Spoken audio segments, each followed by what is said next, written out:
Prayers up! Ako po si Father Fiel Pareha at ito po ang ating 40-day Lenten Challenge, ang maging katulad mo.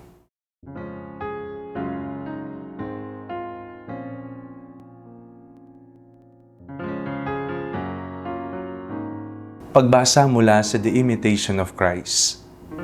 Nothing so strengthens the soul as continual prayer. Through it, we draw close to God and find rest in Him. Sabi ni San Pablo, magdasal kayong lagi at huwag kayong manghinawa. Ang panalangin ay hindi lamang ritual o salita. Ito ay malalim na pakikipag-usap sa Diyos, isang paraan upang ilapit ang ating puso sa Kanya at hanapin ang Kanyang kalooban. Sa Kwaresma, tinatawagan tayong magnilay sa ating buhay panalangin.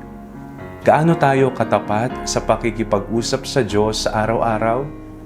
Sa The Imitation of Christ, pinapaalalahanan tayo na ang tunay na panalangin ay nagmumula sa puso, hindi lamang sa labi. Sa pagpapakasakit ni Jesus, makikita natin ang sukdulang halimbawa ng panalangin. Sa hardin ng Getsemani, habang nadarama ang takot at bigat ng krus, nanatili siyang nananalangin at sumuko sa banal na kalooban ng Ama.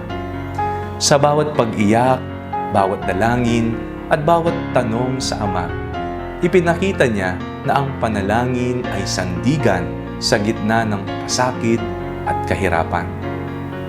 Manalangin tayo. Panginoong Jesus, turuan mo akong manalangin ng tapat at buong puso. Palapitin mo ako sa iyo sa bawat salita at bawat sandali. Amen. Ang hamon para sa araw na ito, maglaan ng 15 minuto o 30 minuto para sa pananahimik, para sa pananalangin.